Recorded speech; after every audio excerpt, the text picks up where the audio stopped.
2008 में मैं लाहौर आई थी। मुलाकात किसी काम से आई थी वैसे तो। मेरे एक्स हस्बैंड की फर्स्ट वाइफ से मिलने के लिए, फॉर सम एविडेंसेस कह लें या अपना केस स्ट्रॉन्ग करने के लिए, जो एक कह लें एक जाली केस सिविल सूट मेरे पे फाइल कर दिया गया था कि पता नहीं कितने सारे करोड़ लेके भाग गई है। तो वापसी पे अम्मी और अब्बू के ने कहा कि चलो दाता साहब चलते हैं। तो रात का टाइम था, 12 का ही टाइम था, बिल्कुल लेट नाइट। तो दाता साहब के साथ वो मेरी एक ऐसी मुलाकात बड़ी मेरे लिए डिफरेंट थी कि बेसिकली वो टाइम ऐसा था कि कहते ना आपको फिर भी कोई भरम होता है कि शायद जो वक्त गुजरा उसमें कुछ तो सच होगा। तो वो जब वो मुलाकात ऐसी थी कि बजाय वो भरम, हालांकि डिवोर्स हुए काफ़ी टाइम गुजर चुका था, बट स्टिल मेरे लिए था कि बड़ा शॉकिंग था ये रियलिटी एक्सेप्ट करना कि कुछ भी नहीं था, कुछ भी उसमें ऐसा नहीं था कि वो फैक्चुअल हो या रियलिटी बेस्ड हो। दादा साहब से मुलाकात या जो बेसिकली जो उन खातून से मिलने गई, और फिर मुझे मतलब वो एक ऐसी फील थी कि जैसे I should be thankful enough to अल्लाह कि उन्होंने मुझे मक्खन में से बाल की तरह निकाल दिया, क्योंकि वो खातून तो अपने, हालांकि वो family blood relative from both ends थी, और उन्होंने मुझे अपने हाथ दिखाए तो उनके हाथों में रिंग्स के निशान अभी तक मौजूद थे, जो वो कहते ना, हाँ वो रिंग्स उसके अंदर दब गई हुई थी उंगलियों के अंदर। तो बहरहाल मैं इस हैवी हार्ट के साथ जब गई दाता साहब, तो मुझे बस सिर्फ रोना ही आ रहा था और मुझे समझ नहीं आ रही थी मैं क्या कहूँ। मतलब सिर्फ रोना है और आंसू हैं, और ऐसे जैसे उन्होंने, अल्लाह जी ने तो मुझे मक्खन में से बाल की तरह निकाल दिया, ये तो कुछ भी नहीं था, ये तो कोई बात ही नहीं थी, क्या बेबी और क्या बाकी सारी चीज़ें, वो तो सारी एक तरफ है। तो ऐसे लगा जैसे ना इतनी सारी लाइन थी और उसमें से किसी ने मुझे पुश करके धक्का दे के बिल्कुल दाता साहब की जो खिड़की थी उस टाइम पे, वो ख़वातीन की साइड पे इतनी सी दिखा रहे थे उस टाइम पे, तो वहाँ पे किसी ने मुझे चिपका दिया बिल्कुल इतने ज़ोर से मेरा कि मेरा फेस जाके उस के साथ चिपक गया इतनी ज़ोर से। तो मुझे कोई दुआ नहीं समझ आई, कोई बात नहीं समझ आई। और हुआ ये कि जब वहाँ से निकले तो वापसी हुई, तो वो जो खातून खड़ी थी उन्होंने मुझे गले लगाया और उन्होंने कहा, अम्मी से बात की कि क्यों रो रही है इतना, तो अम्मी ने भी कुछ नहीं कहा। बहरहाल हम यहाँ से वापस आ गए, आ तो गए वापस, लेकिन ये था कि जो दाता साहब का शेर है, गंज बख्श फैज़ आलम मज़हर नूर खुदा, राकसारा पीर कामिल कामिला रा रहनुमा, तो ये रहा कि ये शेर मुझे बहुत ज़्यादा नज़र आने लग गया। मतलब कभी टीवी लगाया तो कोई ड्रामे में पढ़ रहा है, कोई खातून बात कर रही हैं, कहीं हॉस्पिटल गए हैं तो लिखा हुआ है, पासपोर्ट ऑफिस गए हैं तो लिखा, मतलब it was keep on striking all the time.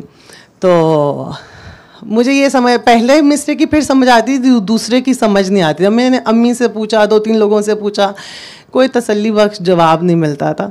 लेकिन फिर भी एक टाइम फिर ऐसा आया कि तर्जुमा पूछती थी आप? हाँ जी, वो सेकंड, जो उसका सेकंड है ना, रा कसारा पीरे कामिल कामिला रा रानुआ, मतलब उसका मैं पूछती थी। शेर जो लिखा हुआ है जी, जो शेर था उसमें भी गंज बख्शे फैज़ आलम, हाँ जी, वो फर्स्ट का तो मुझे समझ आ जाती थी, फिर भी रिलेटेबल होता था। उसका क्या मतलब है?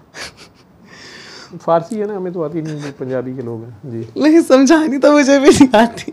नहीं ना, वो समझ तो आ रही थी ना, गंज बख्शे फैज़ आलम। तो जाना वहाँ छोड़ दिया जब मेरे गंज बढ़ा, तो मैं गई दाता साहब जाने से हो रहा है, तो दाता साहब छितर पोला करते हैं, कोई पता नहीं गंज बढ़ता है। मेरे भी पड़ गए हुए, ये दादा साहब क्या कर रहे हैं, मतलब गंज बख्शे। मैंने कहा ना जी बुजुर्गी दे दें, तो उन्होंने कहा बेटा बाल कम करो। मतलब मुझे तो ऐसे ही समझ आया, गंज बख्शे फैज़ आलम मज़हर नूर खुदा, मज़हर नूर खुदा, कि खुदा के नूर की तरह का मज़हर है, खजाने फैज़ की सूरत बांट रहे हैं जी, और अल्लाह के नूर से, कहते हैं ना सरकार दो आलम से फरमान है कि मोमिन जो है वो अल्लाह के नूर से देखता है, अल्लाह का ख़ास नूर से वदियत होता है, उसकी जो वियन होती है। तो मोमिन की फरासत से डरो, वो अल्लाह के नूर से देखता है। तो मोमिन का हुर्मत जो है वो काबे से ज़्यादा इसीलिए है।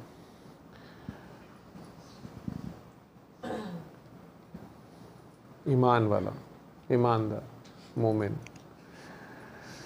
तो उसमें है मज़हर नूर खुदा, तो अल्लाह के नूर की शान है, उसका जलवा है इन लोगों में। इनके नाकसा रा पीर कामल, नाकिस जो हैं, कच्चे जो हैं, या जो अभी सीख रहे हैं, जिनको पूरा नहीं पता, नापुख्ता हैं जो, उनके ये पीर कामिल है।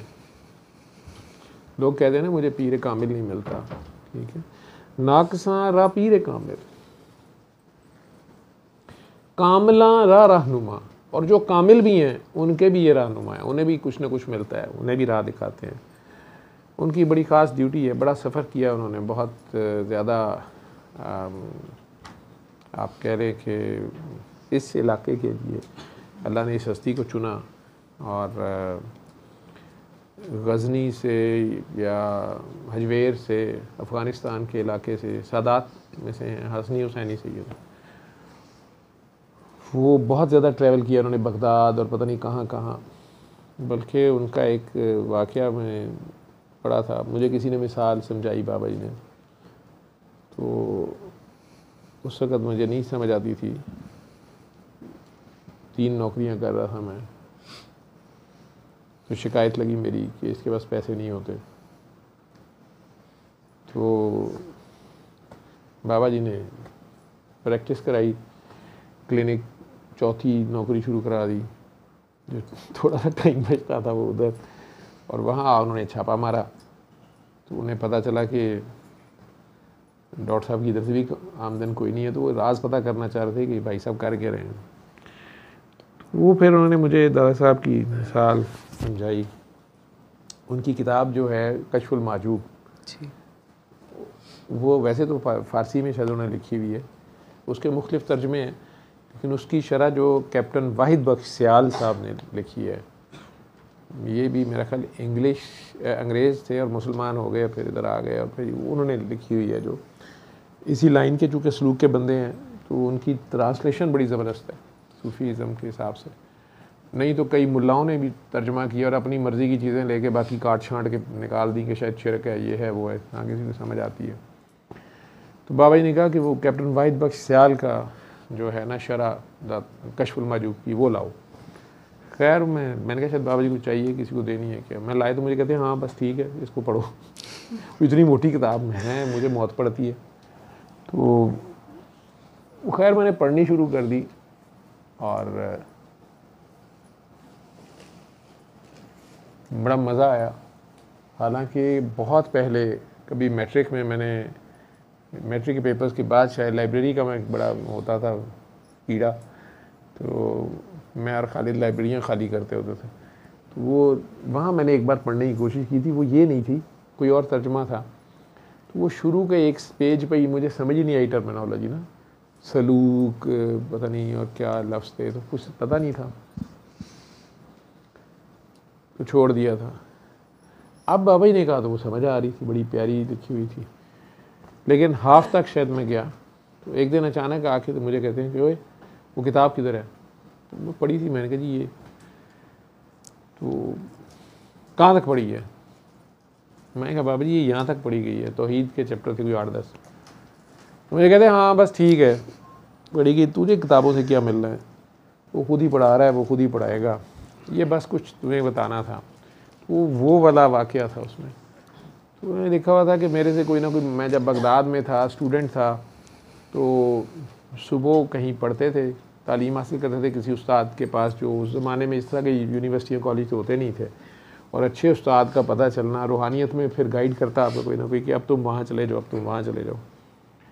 उस ज़माने में सफ़र करना, नाज़ादे राह होना, ना स्कॉलरशिप होने, ठीक है, तो ना शिप ही थे, ना एरोप्लेन थे, रास्ते में डाकू लूट रहे हैं, काफिला लुट गया है, बीमारी हो गई है, वबा फैल गई है, करते कराते बंदा पहुंचता था कहीं। तो उन्होंने बहुत सफ़र किया हुआ है। वो कहते हैं बगदाद में, पता नहीं नाम मुझे भूल गए उनके, वो मुर्शद या उस्ताद, तो उनके पास वो थे, तो उनको कहते हैं कि किसी ने मेरे से अपनी कहानी बयान की कि अपने उस्ताद का बता रहे थे कि जो उस्ताद होता है वो आपको जब सबक देता है कई बार, तो वो लेक्चर नहीं, एक फ़िक्रा भी बहुत होता है।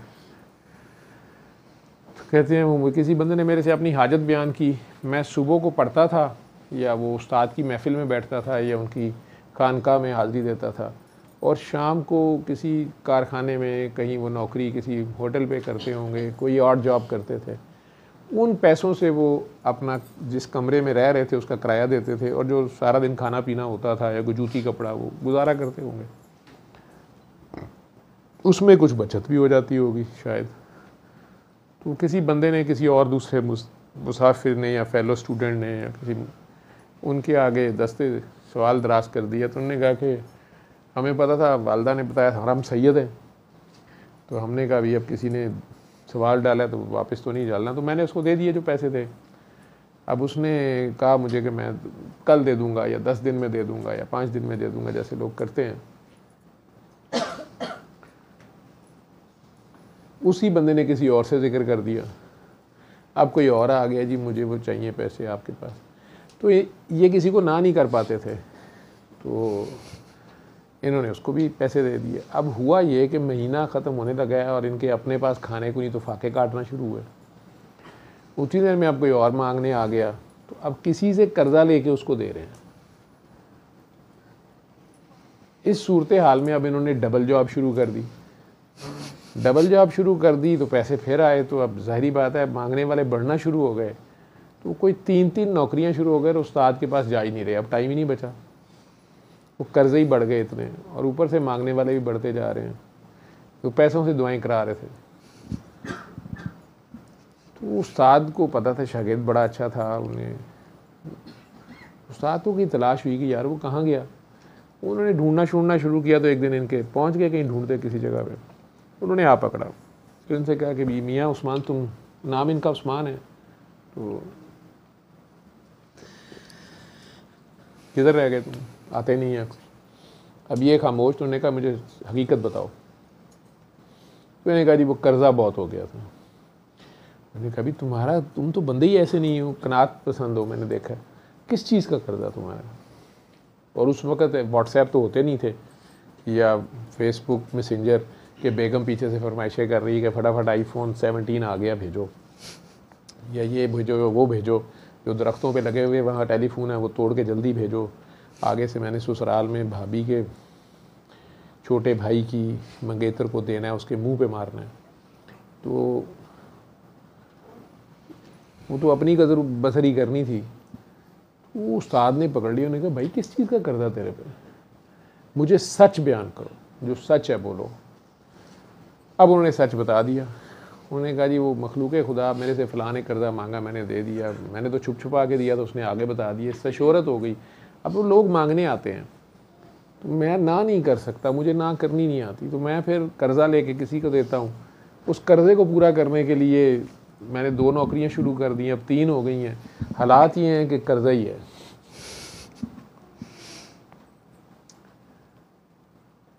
तो उन्होंने कहा जब तुम्हारे पास नहीं होते तो तुम क्यों नहीं कहते कि मेरे पास नहीं है भाई, तुम कर्जे ले लेके और ये कर रहे हो, तो ये चेन तो इस तरह नहीं टूटेगी, तुम क्यों नहीं कहते। उन्होंने कहा जी मुझे शर्म आती है, और साइल को लौटाते हुए खाली हाथ, सैयद था, सिर्फ ज़ात का नहीं ना, किरदार का सैयद था। तो उन्होंने कहा जी मैं कैसे उसको खाली हाथ लौटा दूँ, तो मैं किसी से कर्जा लेके उसको देता हूँ। तो कहते कि उस्ताद ने, वो उन्होंने लिखा कि उस्ताद ने मुझे कहा कि इधर देखो तुम अल्लाह हो। कहते मुझे चिढ़ में जी अस्तगफिरुल्लाह अस्तगफिरुल्लाह, नहीं तुम खुदा हो। कहते उन्होंने दोबारा कहा, मैं नहीं तुम्हारे ख़जाने मतलब कभी खाली नहीं होते, गज बख्शे, ठीक है। उन्होंने कहा नहीं नहीं, मैंने कहा इंसान हो, इंसान रहो, इंसान बनो, कहा करो कि भाई मैं तो खुद, मेरे पास नहीं है। आजिज़ी ये भी थी, वो भी आजिज़ी थी, ये भी आजिज़ी थी। कभी कभी पारसई का बुत जो है वो आपको पता नहीं चलता, वो इश्क से हवस में चला गया होता है, तकब्बुर में चला गया होता है। पारसई का भी एक तकब्बुर होता है।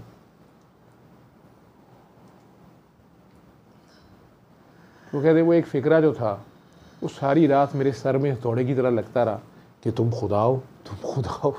तो मैं ज़िंदगी में ना नहीं कर पाया था और कभी भी साहिल को नहीं कह पाता था कि मैं हेल्प नहीं कर सकता, जो जैसे तैसे होता था करता था। तो कहते हैं कि उसके बाद से मुझे उस्ताद का वो फ़िक्रा जो था, तो तेज़ी से मेरा कर्ज़ भी उतरा और मैंने वापस अपने उस्ताद के पास जाना शुरू किया। उस्तादों का एहतराम जो मैंने उनकी तहरीर में देखा है, बड़े कम लोगों को मैंने देखा है। बैल बड़े लोगों की बड़ी बात, आपने शेर बोल दिया, उनका उर्स आ रहा है उनका। अच्छा अच्छा। ये आई थिंक 14 अगस्त के ऊपर है, 13, 14, 15 है शायद। कल ही कोई मुझे पूछ रहा था कि सर आपने जाना है, तो मैंने साथ आना। मैं नहीं, पिछली बार मैं वैसे रेवर पूरा ले गया था, लेकिन मैं अकेला ही यूजली हाजिरी देता हूँ। तो खैर जी। सल्ले अला सल्ले अला सल्ले अला सल्ले अला सल्ले अला शफीना सल्ले अला